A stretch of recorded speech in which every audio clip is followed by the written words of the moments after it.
नमस्कार दोस्तों। हमारे सनातन धर्म में करवा चौथ का व्रत विशेष महत्व रखता है। करवा चौथ का व्रत पति पत्नी का प्रेम का प्रतीक माना जाता है। इस खास अवसर पर सुहागिन महिलाएं पति की लंबी आयु के लिए व्रत रखती हैं। मान्यता है कि यह व्रत करने से महिलाओं को सदा सुहागिन होने का आशीर्वाद प्राप्त होता है। करवा चौथ का व्रत कार्तिक माह में कृष्ण पक्ष की चतुर्थी तिथि को मनाया जाता है। धार्मिक मान्यताओं के अनुसार इस व्रत को रखने से जीवन में खुशहाली आती है और साथ ही सौभाग्य में वृद्धि होती है। करवा चौथ में सुनी जाने वाली कथा। बहुत समय पहले की बात है, एक साहूकार के 7 बेटे थे और उनकी एक बहन थी। सभी सातों भाई अपनी बहन से बहुत प्यार करते थे। सातों भाई पहले अपनी बहन को खाना खिलाते थे, फिर खुद खाते थे। एक बार बहन अपने ससुराल से मायके आई थी। एक दिन कार्तिक की कृष्ण पक्ष की चौथ का व्रत आया तो भाई बोला कि बहन आओ भोजन करें। बहन बोली कि आज करवा चौथ का व्रत है, चांद उगने पर ही खाना खाऊंगी। तब भाइयों ने सोचा कि बहन बहुत भूखी है, चांद उगने तक वह कैसे भूखी रहेगी। यह सोचकर एक भाई ने दिया जलाया और दूसरे भाई ने छलनी लेकर उसे ढक दिया और नकली चांद बनाकर अपनी बहन से कहने लगे कि चल बहन देख, चांद उग आया है। बहन अपनी भाभियों से कहने लगी कि चलो चंद्र को अर्घ्य दे दे। तो भाभियाँ बोली तुम्हारा चांद उगा होगा, हमारा चांद तो रात को उगेगा। बहन ने अकेले ही चांद को अर्घ्य दे दिया और खाना खाने लगी। बहन ने जैसे ही पहला निवाला अपने मुंह में डाला उसमें बाल आ गया।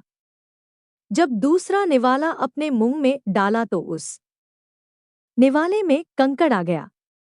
बहन ने तीसरा निवाला अपने मुंह तक लाया ही था कि उसके ससुराल से संदेशा आया कि उसका पति बहुत बीमार है, लड़की को जल्दी भेजो।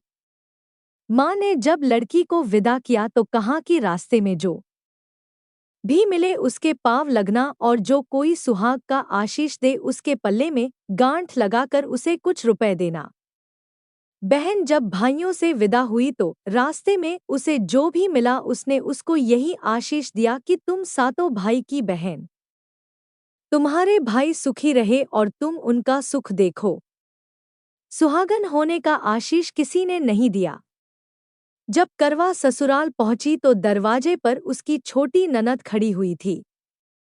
वह उसके भी पाँव लगी तो उसने उसे सदा सुहागिन रहने का आशीर्वाद दिया। तब उसने यह सुनकर पल्ले में गांठ बांधी और ननद को सोने का सिक्का दिया। तब वह भीतर गई तो सास ने कहा कि पति धरती पर पड़ा है, तो वह उसके पास जाकर बैठ गई और उसकी सेवा करने लगी। इस प्रकार समय बीतता गया और मार्गशीर्ष की चौथ आई तो चौथ माता बोली करवा ले भाइयों की प्यारी बहन करवा ले। लेकिन जब उसे चौथ माता दिखाई नहीं दी तो वह बोली है माता, आपने मुझे उजाड़ा है तो आप ही मेरा उद्धार करोगी। आपको मेरा सुहाग वापस देना पड़ेगा। तब चौथ माता ने कहा कि पौष की चौथ आएगी, वह मेरे से बड़ी है, उसे ही यह सब कहना, वही तुम्हारा सुहाग वापस करेंगी। यह कहकर चौथ माता चली गई। माघ की चौथ आई और चली गई। फाल्गुन की चौथ आकर चली गई। इसी प्रकार चैत्र, वैशाख, ज्येष्ठ, आषाढ़ और श्रावण भादों की सभी चौथ आई और सभी एक ही बात कहकर चली गई कि आगे वाली से कहना।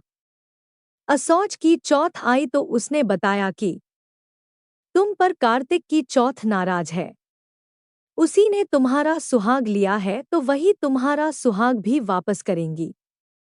जब माता आए तो तुम उनके पैर पकड़ लेना और उनसे विनती करना और माफी मांग लेना।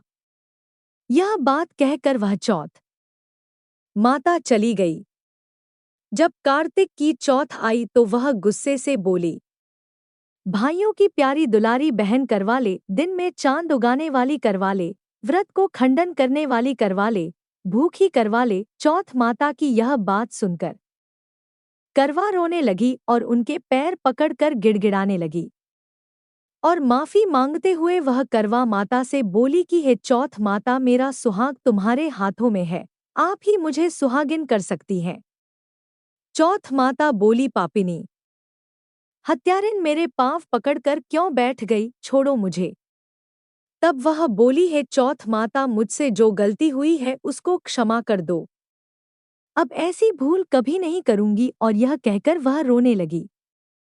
चौथ माता उसकी याचना सुनकर बहुत प्रसन्न हुई। तब उन्होंने अपने आंखों से काजल, नाखूनों से मेहंदी और टीके में से रोली लेकर अपनी छोटी उंगली से उसके आदमी पर छिंटा दिया। तो वह आदमी उठकर बैठ गया और बोला, मैं बहुत दिनों तक सोया हूँ। वह बोली, तुम क्या सोए, मुझे तो 12 महीने हो गए, अब जाकर चौथ माता ने मेरा सुहाग लौट आया है। तब पति ने कहा, जल्दी से माता का पूजन करो। चौथ माता का पूजन कर और कथा सुनकर दोनों पति पत्नी चौपड़ खेलने बैठ गए। नीचे से जब दासी आई और दोनों को चौपड़ खेलते देखकर उसने सासू माँ को बताया। तब से सारे गांव में यह बात प्रसिद्ध हो गई कि जब स्त्री चौथ माता का व्रत करती है तो सुहाग अटल रहता है। हे चौथ माता, जैसे आपने साहूकार की बेटी का सुहाग वापस किया, इस तरह चौथ माता सबको सुहागन रखना। बोलो चौथ माता की जय। बोलो श्री गणेश भगवान की जय।